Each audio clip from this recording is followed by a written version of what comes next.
Hola, ¿cómo están? Hoy vamos a hablar del concepto y la definición de derecho, un tema central de nuestra materia que siempre trae complicaciones, porque efectivamente, como vamos a ir viendo, es un tema que atraviesa cuestiones filosóficas, ideológicas, y la definición de derecho, el concepto de derecho, la relación entre el derecho y la justicia, implican un nivel de evolución en el conocimiento del derecho que ustedes los van a adquirir a lo largo de la carrera. Lo que vamos a tratar ahora es de introducirlos en la materia, plantearles algunos de los elementos fundamentales de las discusiones que tenemos sobre este tema, pero gradualmente, a lo largo del desarrollo de su tránsito académico, irán incorporando mayores conocimientos y lo que es deseable también que formulen su propia hipótesis, ¿no? Que uno pueda tener su propia mirada sobre qué es el derecho, cuál es su relación con la justicia, y ubicarse en alguno de los tantos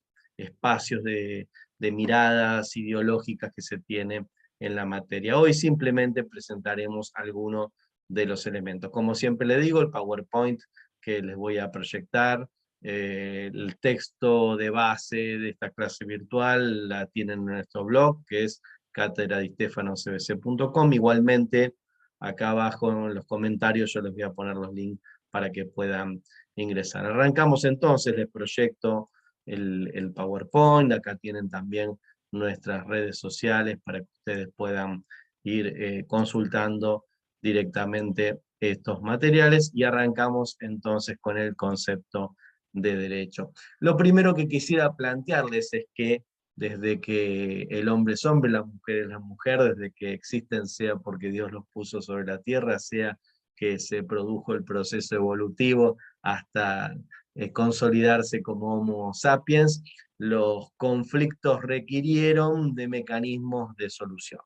Y en tanto animal social, político, que vive en sociedad, que razona, que cree en la convivencia y que necesita de esa convivencia, el hombre, las personas, tuvieron que desarrollar un sistema de reglas. Obviamente, si uno se proyecta un primer momento, ese sistema de reglas era un sistema de reglas precarios que efectivamente tenía que ver con la ley del más fuerte, ¿no? La imposición de la decisión de aquel que tenía la capacidad de ejercer el poder sobre la base de la fuerza física o sobre la base de la fuerza que le daba contar con el apoyo de un grupo mayoritario que sí se podía imponer sobre otro minoritario.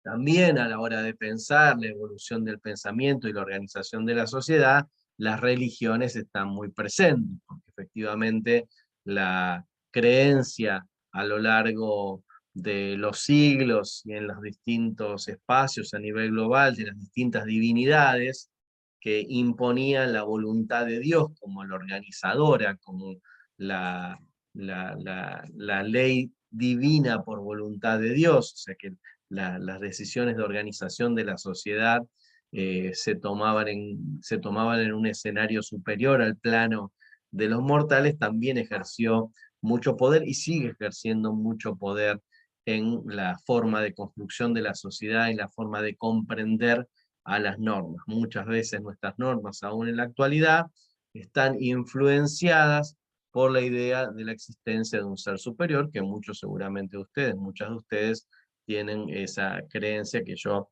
respeto mucho también.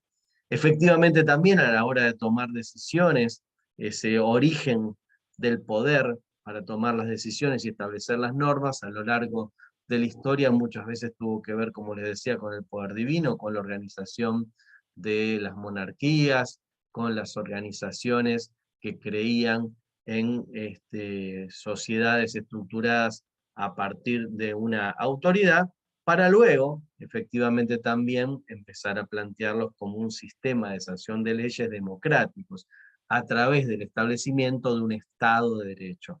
Un Estado de Derecho donde las decisiones ya no las tome una persona, sea interpretando un poder divino, sea porque tiene un mandato establecido, o un dictador, o un emperador, sino la construcción del Estado de Derecho en el cual se establece un sistema democrático de toma de decisiones a través de los parlamentos con representantes del pueblo, ¿no? Que es el sistema que nosotros tenemos en Argentina a través de nuestra Constitución Nacional. Efectivamente, las normas se toman en el Congreso de la Nación a través de los representantes del pueblo. El pueblo no gobierna sino por medio de sus representantes, que son los diputados y los senadores, y después hay todo un sistema de atribución a los distintos, de atribución de facultades a los distintos poderes del Estado. Bien, pero vamos a meternos un poco más profundamente sobre las cuestiones que estamos hablando.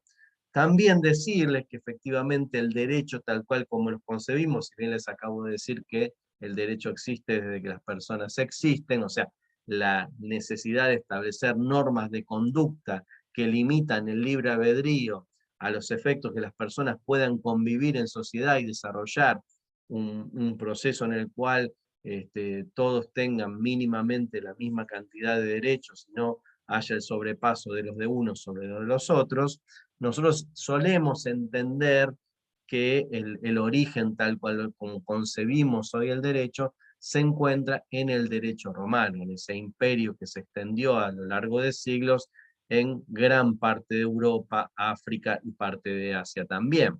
Efectivamente, lo que generó el derecho romano es una sistematización de las normas, y esa sistematización de las normas hoy todavía sigue siendo la inspiradora del modelo del derecho continental, del cual Argentina es parte a través de su herencia española, ¿verdad? O sea, las normas de España surgen del derecho romano y son traídas con la conquista hacia América Latina y luego desarrolladas en cada uno de nuestros países.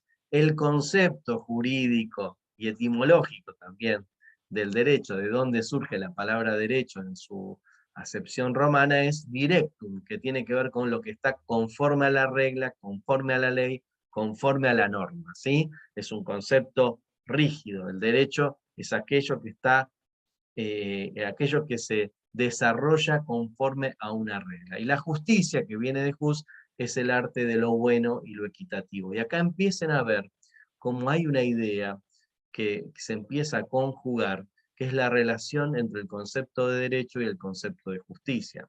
Entonces el planteo sería, derecho es lo que está conforme a la regla, pero la regla debe ser justa.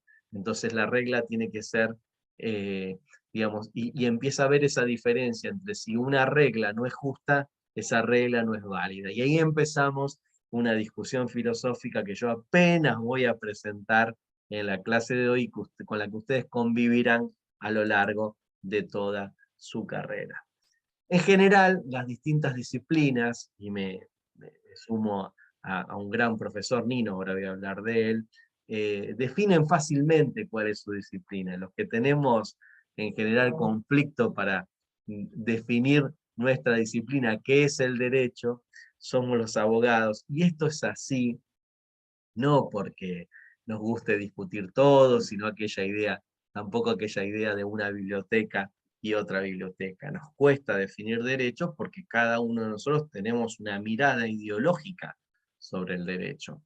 Entonces, efectivamente, depende en qué lugar uno se vaya ubicando, es hacia dónde va a apuntar en sus definiciones. Y además, derecho es una palabra que tiene muchas simbologías, muchas expresiones, que significan muchas cosas distintas, y eso también hace que sea difícil establecer el límite de su contenido. Pero fundamentalmente, el dilema para definir qué es el derecho radica en establecer cuál es la primera fuente, o sea, radica en establecer sobre cuál de las corrientes doctrinarias nos vamos a ir ubicando en nuestro posicionamiento. Bien, pero vamos a avanzar en algunas cosas, vamos de menor a mayor, ¿no?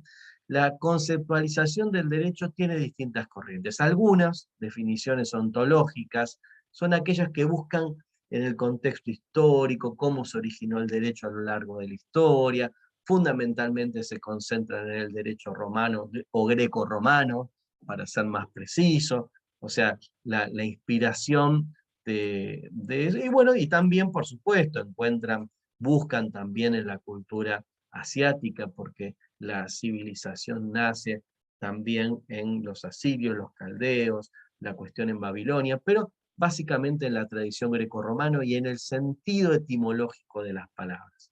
Las definiciones terminológicas que tratan también de aclarar las descripciones, se concentran en las distintas descripciones que se hicieron a lo largo de la historia sobre el derecho, las más relevantes, por supuesto, y tratan de analizarlo, y también hay algunas definiciones lingüísticas que tratan de buscar el sentido del lenguaje, o sea, la orientación que se trate. Pero aún así,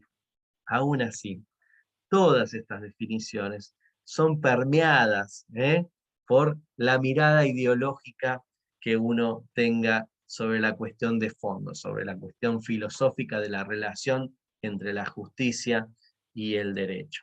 Tenemos un montón de definiciones terminológicas, yo les presento acá y en el texto que acompañamos una que yo suelo llamar las definiciones de diccionario, ¿no? De diccionario jurídico en este caso, que sirven porque nos permiten ir entrando en la materia, racionalizándola, ir estudiándola, una primera definición que nos haga ruido para después reflexionar de otra manera. Miren esta, dice: el conjunto de reglamentaciones, leyes y resoluciones enmarcadas en un sistema de instituciones, principios y normas que regulan la conducta humana dentro de una sociedad con el objetivo de alcanzar el bien común, la seguridad y la justicia.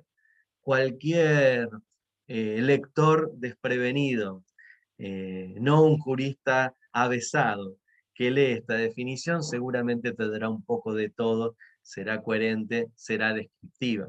Pero acá adentro se encierran un montón de cuestiones que tenemos que analizar. Por ejemplo, el conjunto de reglamentaciones, leyes y resoluciones, ya estamos hablando de normas que surgen de distintos órganos, ¿sí?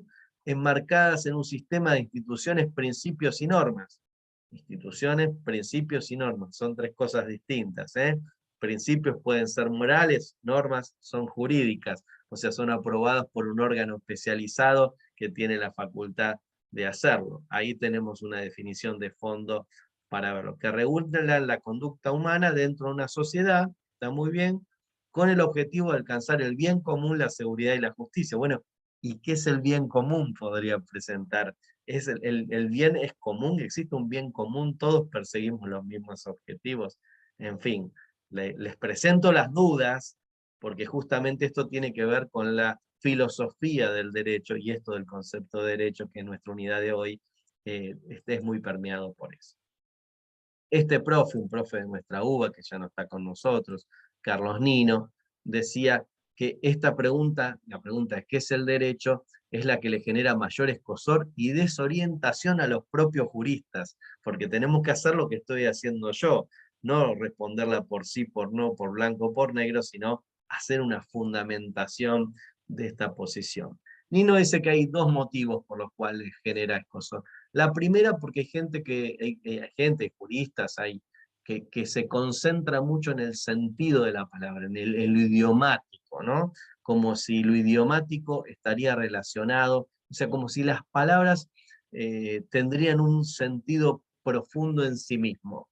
Nino, y yo comparto, dicen: las palabras son convenciones, hoy significan una cosa, mañana significan otras, no tienen un valor intrínseco las palabras. Las palabras no son fruto de una inspiración divina que me surge una relación, y si yo nombro a esto teléfono, significa que un montón de cuestiones, que teléfono es una convención, es un nombre en sí mismo, dice Nino, y comparto yo. Pero hay gente que busca en la etimología, en la palabra, un fundamento ideológico. Y en el derecho eso es importante. Pero lo otro que dice Nino, que es lo más importante, dice: acá en realidad lo que pasa es que las distintas miradas del derecho tienen su origen a la adhesión a una concepción ideológica. Entonces, por ahí pasa la cosa. Nino simplifica y dice: bueno, no, el problema no es el sentido semántico de las palabras o el origen histórico del derecho. Acá la dificultad se presenta en dónde me voy a parar ideológicamente con relación a la filosofía del derecho, ¿no? Entonces, arranca también planteando de alguna manera esta idea de la ambigüedad, vaguedad y el carácter emotivo que tiene la palabra derecho. Miren estos 3 ejemplos que pone Nino. Dice, el derecho argentino prevé la pena capital. Y acá se utiliza derecho argentino como algo, como derecho objetivo. O sea, el derecho argentino es el conjunto de normas que regulan, se refiere a eso. Esta segunda frase es, tengo derecho a vestirme como quiera. Y acá es el derecho subjetivo. Yo tengo derecho a vestirme como quiera. No es el sistema jurídico, las normas, las leyes, los códigos, sino yo tengo derecho a vestirme como quiera. Yo tengo derecho de ser hincha de River. ¿Sí? Es mi derecho subjetivo.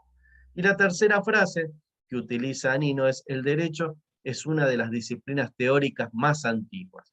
Acá habla de la disciplina del derecho como una rama de la ciencia, ¿verdad?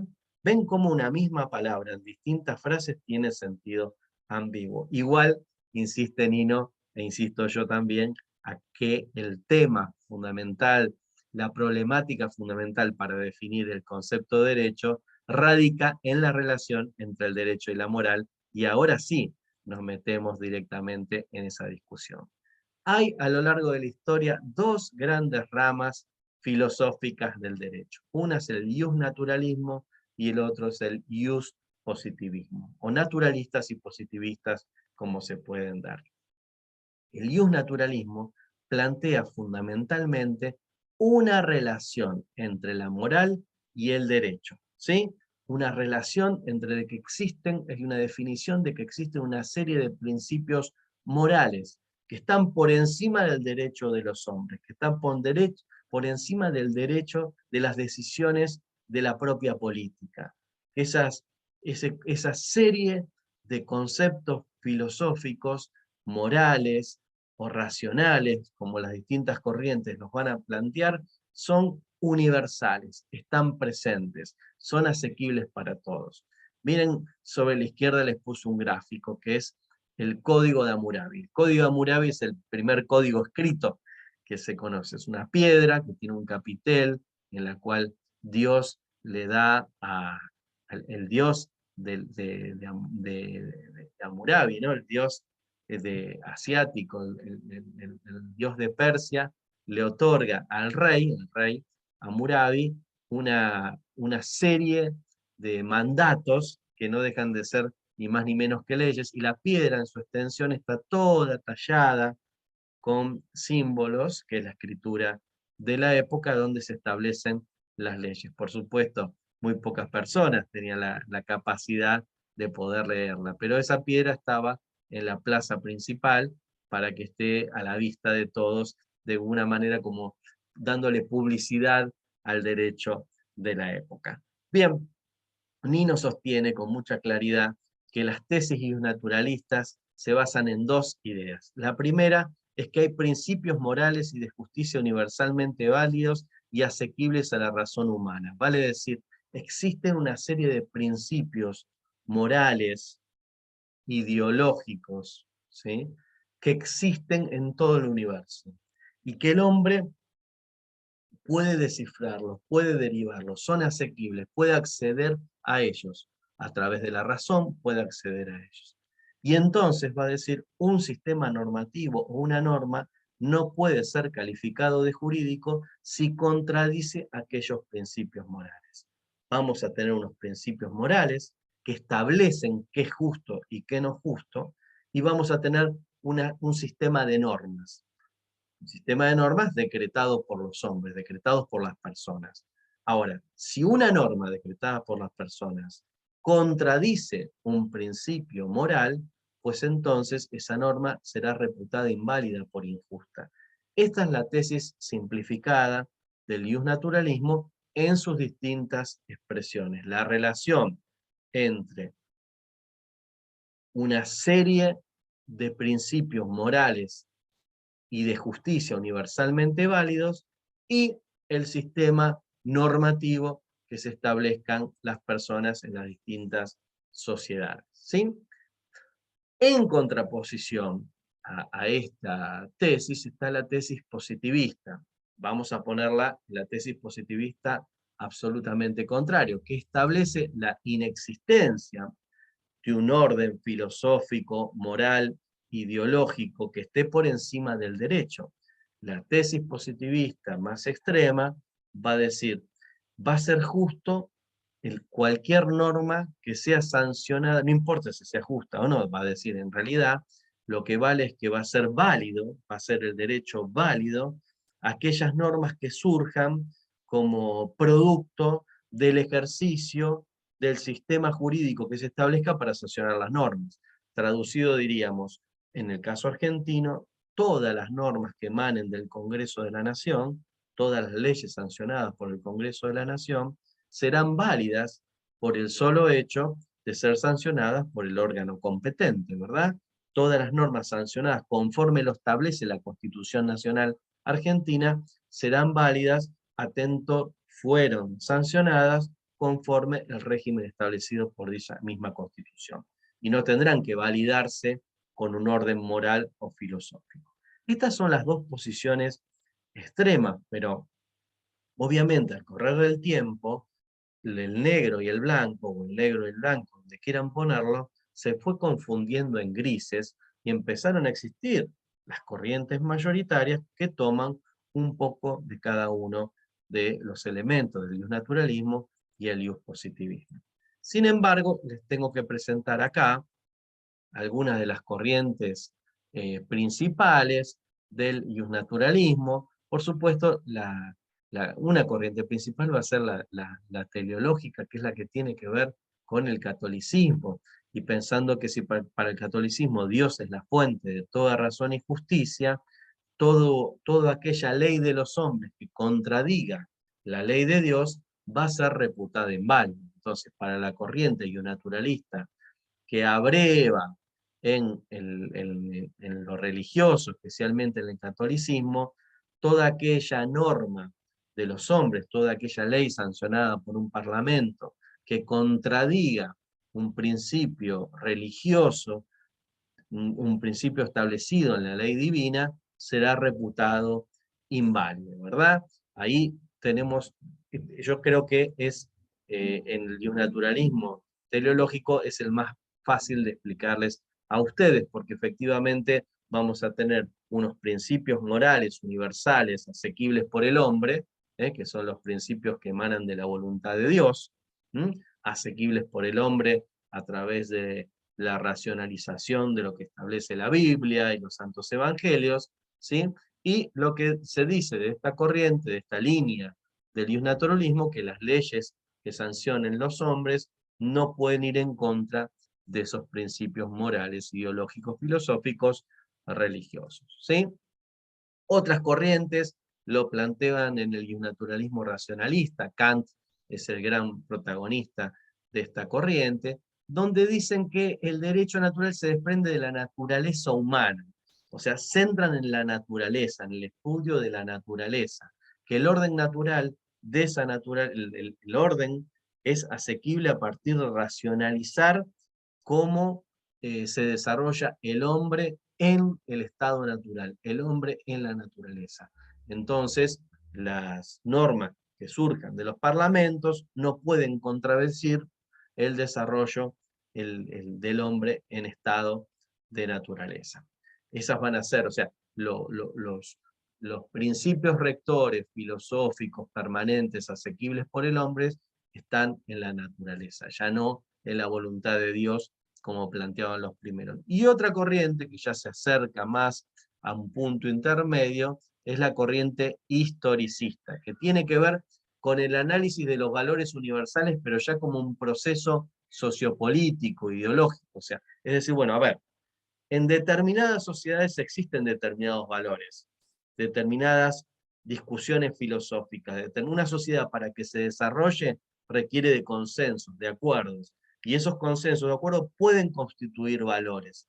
Entonces, las normas no tienen que ir en contra de esos valores que ya no son ni de Dios, ni de la naturaleza, sino que son valores propios del desarrollo de una sociedad. Y yo me voy acercando a esa idea porque creo que efectivamente hay una construcción sociológica, ideológica, un modelo de sociedad, un modelo de país que se construye a través de un proceso histórico y que va constituyendo valores que no tienen que ver con lo moral y que las leyes deben acompañar y respetar esos valores. También en esta última corriente ya los valores no son permanentes, como la lógica de la naturaleza que es permanente o la lógica de la voluntad de Dios que es permanente.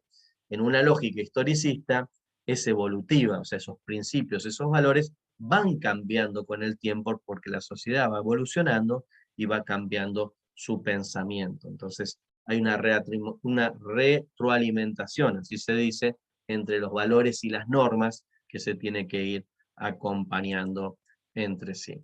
Bien, podemos presentar también algunas ideas del sistema positivista, de la corriente positivista, obviamente su máximo expositor es Hans Kelsen, en la posición ideológica, en la posición extrema, que plantea justamente aquella idea de que no existe ninguna relación entre la justicia y el derecho, entre la justicia y la norma, y que derecho y norma son sinónimos, en la medida que una norma fue sancionada conforme el sistema jurídico que regula esa sociedad, pues entonces esa norma será válida sin importar ningún correlato con algún mandato superior, el cual por supuesto Kelsen lo desestima, ¿no? También hay unas corrientes que se van acercando van achicando esa brecha o grieta entre entre el naturalismo y el positivismo, como el positivismo metodológico, que justamente reconoce, o sea, plantea la, la relación, que no exista relación entre el derecho y la moral, pero entiende que hay una serie de principios y valores que el propio derecho incorpora a las normas, esa idea de la positivización, o sea, existen valores morales, sociales, históricos, culturales, que el propio derecho los incorpora a través de normas. Miren el caso concreto de la positivización del naturalismo. Nuestra propia Constitución Nacional dice en el artículo 19, las acciones privadas de los hombres que de ningún modo ofendan al orden y la moral pública, ni perjudiquen a un tercero, están solas reservadas a Dios y exentas de las autoridades de los magistrados. Voy a hacer una resignificación de este texto, diría las acciones privadas de las personas, no de los hombres y las mujeres en un código binario, sino las acciones privadas de las personas que de ningún modo ofendan al orden y la moral pública, ni perjudiquen a un tercero, o sea, tus acciones que no perjudiquen a un tercero, que no perjudiquen a la sociedad, a alguien en particular o a la sociedad en general, están solo reservadas a Dios y exentas de la autoridad de los magistrados. Acá nuestra Constitución positiviza a Dios, pero el que no quiera entenderlo como reservadas a Dios o no crea en Dios, lo que está diciendo es que están exentas de la autoridad de los magistrados, ¿sí? Existe un plano de libre albedrío en el cual no se puede meter el Estado a tomar decisiones por las personas. Miren cómo resignificamos este artículo. Acá les dejo alguna definición de Nino, para que ustedes la vean, sobre el derecho, pero voy a profundizar en una que es de mi propia cosecha, que dice, el derecho es un conjunto de principios y normas. ¿Ven? Yo trato de sintetizar, porque existen principios. Nada más que yo no les atribuyo a esos principios ni una calidad divina, ni una calidad racionalista, porque inmediatamente digo, es un conjunto de principios y normas que se sustentan en los resultados evolutivos de los procesos sociohistóricos y culturales de una sociedad determinada. Y cuando digo una sociedad determinada, creo que los principios no son universales, tienen que ver con una sociedad determinada. Claro que podemos hablar de la sociedad judeo-cristiana o de la sociedad occidental, no necesariamente estamos hablando de un país o de una región, ¿sí? Determina que regulan las relaciones de las personas físicas y jurídicas y cuya observancia es de cumplimiento obligatorio garantizado por la capacidad coactiva del Estado. Las normas justamente tienen esa capacidad coactiva, las normas no son indicativas, Las normas no las cumple el que quiere, no son declarativas. Existe la capacidad del Estado de garantizarle a las personas el ejercicio de sus derechos. Bien, hemos terminado entonces esta primera parte que tiene que ver con el concepto de derecho, con las distintas corrientes filosóficas que efectivamente son las que nos dan estas distintas miradas y que nos permiten reflexionar. Les insisto con un concepto, vamos de menor a mayor. Ustedes es la primera vez que en esta clase empiezan a hablar de naturalismo y positivismo, corrientes, gradualismos, pensamientos que se corren de un lado para el otro y la dificultad de definir el derecho. Vayan incorporando estos elementos y a lo largo de la carrera, con el estudio más detallado, van a poder formular su propia hipótesis. Suscríbanse al canal y les dejo los materiales acá abajo. Nos vemos pronto.